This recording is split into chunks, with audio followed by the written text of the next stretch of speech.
नमस्कार दोस्तों, आप का मेरे चैनल पे स्वागत है विद्याकॉम पे।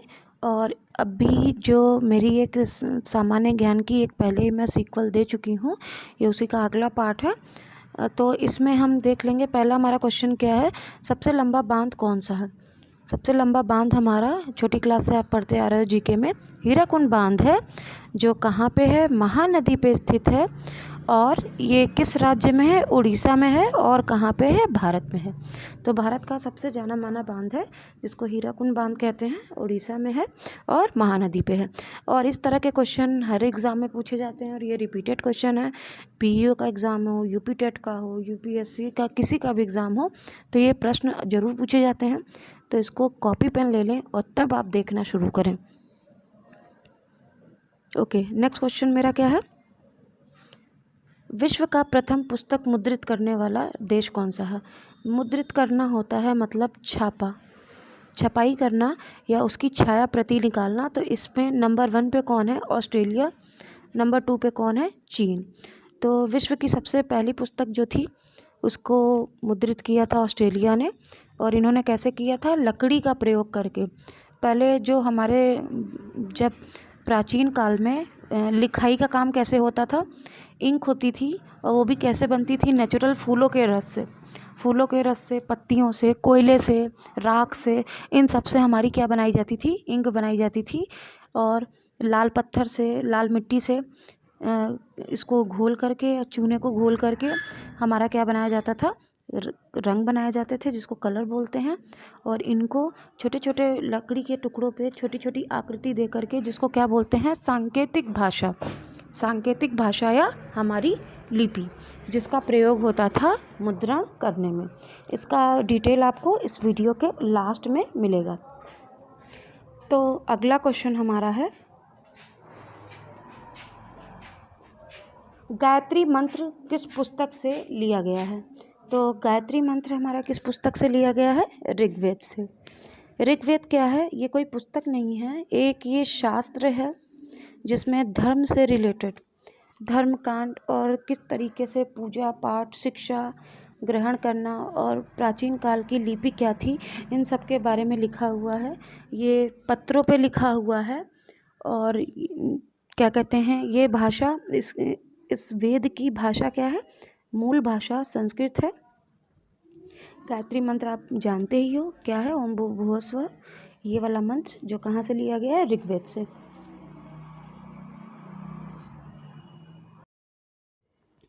अगला क्वेश्चन है हमारा, केंद्र सरकार की हृदय योजना किस क्षेत्र के लिए की गई है। ये जो योजना आयोग है उसके तहत बहुत सारी योजनाएं बनाई जाती हैं, जो अब बदल करके किस में बन गया है, नीति आयोग में। नीति आयोग का भी मैंने एक वीडियो दिया है, नीति आयोग क्या है, कब लागू हुआ, किस तरीके से हुआ, उसकी अभी रिसेंट वैकेंसी भी आई है, वो भी मैंने बताया है। तो नीति आयोग में, योजना में जो हमारा जो शुरुआत की गई थी, उसका हर्ट मतलब उसका मूल विधान किसको माना जाता है, विरासत को, हेरिटेज। विरासत में जिसमें क्या आता है, जो हमारी धार्मिक या सांस्कृतिक धरोहर हैं या कल्चरल, जैसे ताजमहल है, फोर्ट हैं, किले हैं, मंदिर हैं, मस्जिद हैं और गुरुद्वारे हैं, इन सब चीज़ों को क्या किया जाए, सांस्कृतिक विरासत के तहत देश की संस्कृति और पूंजी मान करके उसको संजोया जाए और उसमें क्या किया जाए, मॉडिफिकेशन किया जाए। और जो ध्वस्त हो रही है विरासत, संस्कृति, बोली भाषा और कल्चर, पहनावा और ये हमारी इमारतें, मेन इसमें हमारी इमारतें आती हैं, और उनको क्या किया जाए, बचाया जा सके। ठीक है, अगला क्वेश्चन देखते हैं। अगला क्वेश्चन हमारा है, लोकसभा का उम्मीदवार होने के लिए अल्पतम आयु, अल्पतम मतलब सबसे कम आयु कितनी होती है, 25 वर्ष की होती है। लोकसभा का उम्मीदवार बनने के बाद आप सांसद भवन में जा सकते हैं, फिर चुनाव लड़ सकते हैं। चुनाव लड़ने के बाद अपने बातों को आप सरकार के सामने, राष्ट्रपति के सामने रख सकते हैं, और जिसके लिए आयु कितनी है, 25 वर्ष, ये आप सभी को पता होगा। नेक्स्ट, अगला क्वेश्चन है हमारा, भारत में उच्चतम मानव विकास सूचकांक, जिसको SDI भी बोलते हैं, ह्यूमन डेवलपमेंट इंडेक्स, इसको क्या बोलते हैं, ह्यूमन डेवलपमेंट इंडेक्स भी बोलते हैं, जिसके तहत मानव से रिलेटेड, मानव विकास से रिलेटेड सूचनाओं को इकट्ठा किया जाता है और उसके तहत नीति बनाई जाती है, प्रोजेक्ट बनते हैं और उस पर काम करते हैं। तो इसमें सबसे आगे कौन है? केरल। केरल में आप चले जाइए, जो किसान होते हैं वो तक लैपटॉप चलाते हैं। वो जो फार्मिंग करते हैं तो वो क्या करते हैं, फार्मिंग में फार्मिंग टूल्स को, नई नई तकनीक को अपनाते हैं, जिसकी वजह से वो इकोनॉमी में आगे हैं। अगला प्रश्न हमारा देख लेंगे। द गुड अर्थ किसने लिखी थी? द गुड अर्थ ये पुस्तक है जिसको लिखी थी पर्ल्स एस बैक ने। ये राइटर और उन किसी पुस्तक के नाम ये भी फिक्स है, हर एग्ज़ाम में पूछे जाने लगे हैं 1 से 2, चाहे हिंदी के हों, चाहे भारतीय लेखक हों हमारे, या ऑर्थर हों, उसके बाद जो नॉवल होते हैं और जो ऑस्कर विनिंग होती हैं, उन सब पुस्तक के अक्सर आए दिन पूछते हैं। तो पुस्तकों के नाम की भी एक सीरीज़ आपको दी जाएगी, अभी इसको नोट कर लें। अगला हमारा क्वेश्चन है, निम्न प्रबल पीएच एसिड बेस का भी मैंने एक लेक्चर दिया है, अगर आपको ज़रूरत पड़े तो उसे ज़रूर देखिएगा। वो सिर्फ स्कूल के बच्चों के लिए नहीं है, आपके एग्ज़ाम में भी बहुत यूज़फुल होगी, क्योंकि उसमें एग्जाम्पल सहित मैंने एक्सप्लेन किया है। तो उस वीडियो को मेरे देखना ना भूलें। उसका डिस्क्रिप्शन लिंक मैं आपको दे दूँगी, डिस्क्रिप्शन में उसका लिंक दे दूँगी। तो यहाँ पे क्या है, निम्न में से कौन सा प्रबल अम्ल है? तो प्रबल अम्ल हमारा कौन होता है? जिनका पीएच मान लगभग 0 होता है। ठीक है, 0 होता है या 1 होता है, 1 से लेकर 3 तक में जिनका पीएच होता है वो क्या कहलाते हैं? हमारे प्रबल अम्ल कहलाते हैं। जैसे HCl है, H2SO4 है, सल्फ्यूरिक एसिड, हाइड्रोक्लोरिक एसिड, ये आपने हाई स्कूल इंटर में पढ़ा होगा। जो एसिड जितने भी हमारे होते हैं वो क्या होते हैं? स्ट्रॉन्ग एसिड होते हैं। अगला प्रश्न है हमारा, नाभिकीय रिएक्टर में इनमें से कौन सा ईंधन काम करता है? नाभिकीय रिएक्टर भी आपको पता है क्या होते हैं? जो न्यूक्लियर बॉम्ब बनते हैं वो क्या कहलाते हैं? नाभिकीय रिएक्टर कहलाते हैं। ये कैसे बनते हैं?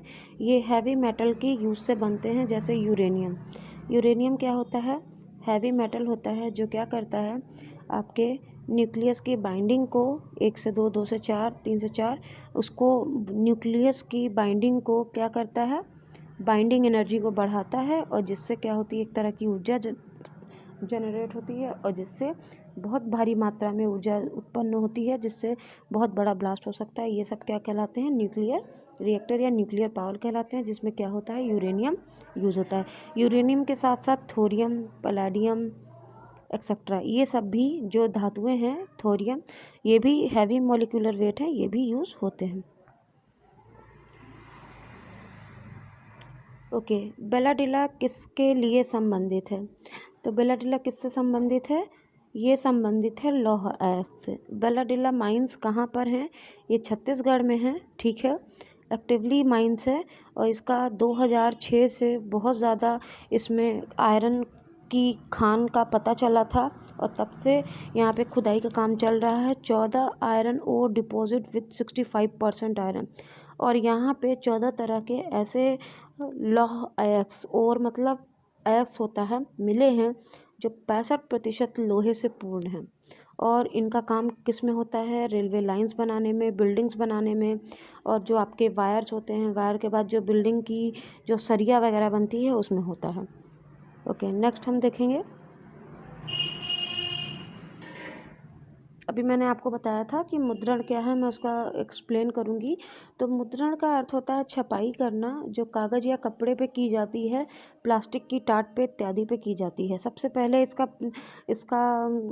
प्रतिपादन या इसकी खोज कहाँ से हुई थी? प्रसिद्ध अंग्रेजी वैज्ञानिक थे चार्ल्स डिक्सन। इन्होंने अपनी खोज को लिखने का सोचा, मतलब उसको उन्होंने सोचा कि मैं कैसे प्रिजर्व करके रख सकता हूँ। तो उन्होंने क्या किया, इसमें लिखने की लिपि का क्या किया, यूज़ किया। इसके बाद लकड़ी को नुकीलाकार छील करके ताड़पत्रों और भोजपत्रों पर लिखने की प्रक्रिया प्रारंभ हुई। प्राचीन काल से अनेक ग्रंथों में भोजपत्रों पर लिखे हुए साक्ष्य मिले हैं।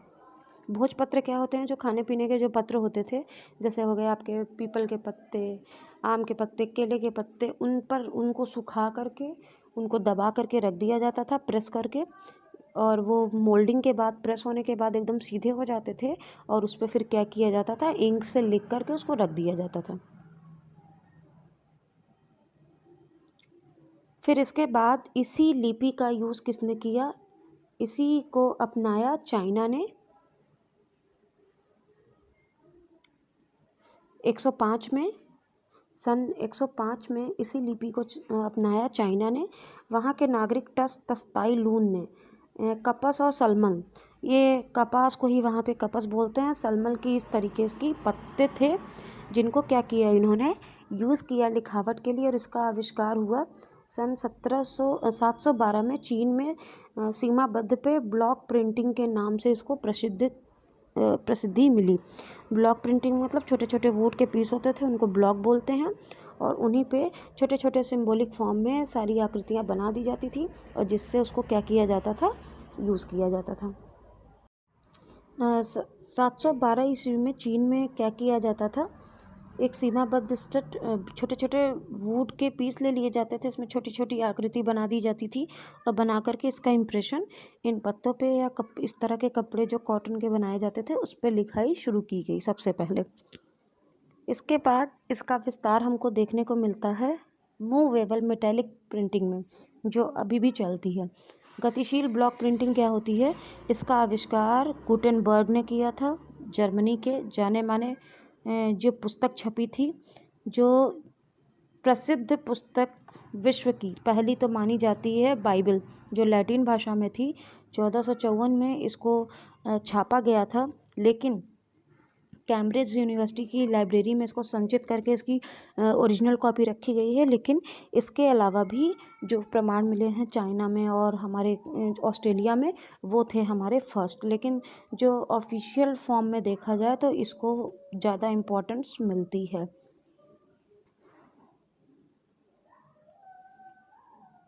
ये आप इमेज देख सकते हैं, ये ऑस्ट्रेलियन जो हमारी ब्लॉक प्रिंटिंग की इस तरीके से मिली थी। ये बाइबल की भी एक कॉपी है, बाइबल में भी सेम यही कॉपी की गई है जिस तरीके से ऑस्ट्रेलिया की ब्लॉक प्रिंटिंग में हुई थी।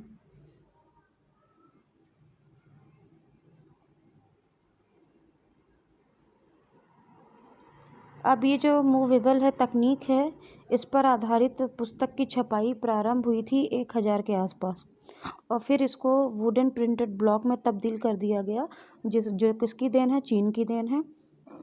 इसमें डायमंड सूत्र, इसको डायमंड सूत्र भी कहा जाता है, जब इसकी छपाई चीन ने शुरू की।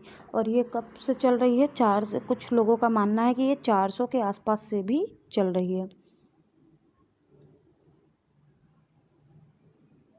ये है चीनी भाषा का, ये कपड़े पे की गई प्रिंटिंग है और ये कपड़े पे की गई, ये इनकी लिपि है, भाषा इनकी ऊपर से नीचे की तरफ ऐसे लिखते हैं।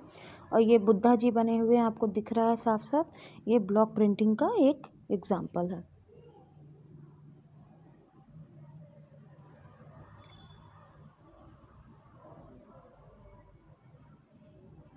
ओके, इसी शाखा में डायमंड सूत्र में भ्रांति, वज्र की भ्रांति समस्त शंकाओं को, भ्रम को काट देती है। इसी कारण इसका नाम पड़ा वज्र वेदिका या डायमंड सूत्र। इस जो इनकी जो लिपि थी, वो लोग क्या करते थे, बौद्ध धर्म में क्या होता था, ये सम्यक दृष्टि, सम्यक ज्ञान, जो बौद्ध शास्त्र है हमारा, त्रिसूत्री शिक्षा पे आधारित है। तो ये लोग जब तक ज्ञान का बोध नहीं हो जाता, ज्ञान पूरी तरह समझ नहीं लेते या सम्यक देख नहीं लेते, तब तक ये उसको सत्य नहीं मानते हैं। तो उसी आधार पे इसको वज्र और भ्रांतियों को हटाने की वजह से इसका क्या नाम रखा गया, डायमंड सूत्र।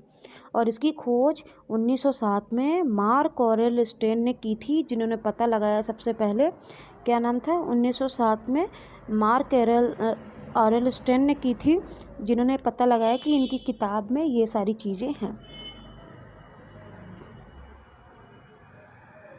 इस किताब का पहला पन्ना आप देख सकते हो, मार्क ऑरेल ने जो खोदा था चाइनीज़ बुक, और खोजने के बाद उन्होंने इन सिंबल्स के नाम को, इसको पढ़ने की कोशिश की, ल्यू किंग फुंग, जो चीनी भाषा को पढ़ा जा सका इन सिंबल्स के थ्रू। इसकी खोज 1907 में हुई थी। ओके, ये इसका पहला पन्ना है और ये बुक 7 खंडों में छपी है और ये 5 मीटर के स्क्रॉल में बनी हुई है। स्क्रॉल मतलब रोल होता है, आपने देखा होगा पहले ज़माने में राजा महाराजा को जो लेटर जाता था वो कैसा होता था, कपड़े पे, रेशम के कपड़े पे लिखा हुआ, रोल किया हुआ था। उसी को क्या बोलते हैं, स्क्रॉल बोलते हैं।